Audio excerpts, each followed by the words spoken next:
I'm here at the 2019 Woodstock Fruit Festival, and we have a lot of families this year. And here at the table we have some great kids here this year, and let's see what they're eating. Let's see what you eat at the Woodstock Fruit Festival. What are you eating? Lychees.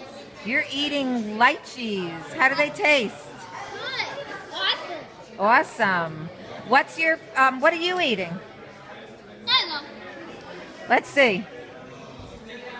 Ah, okay, that's mame sapote. Okay.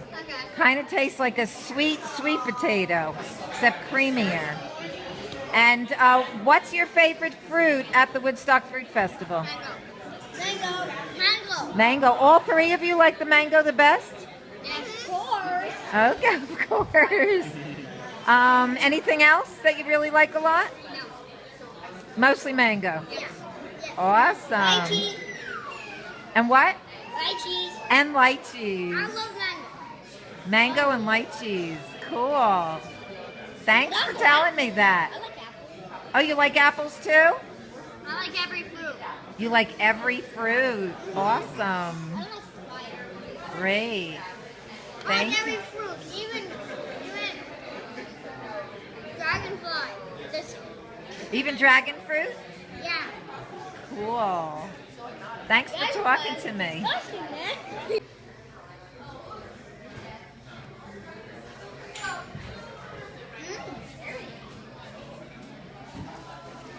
You like cherries? Yeah. So do I. I love cherries too. Cherries are awesome. They are awesome.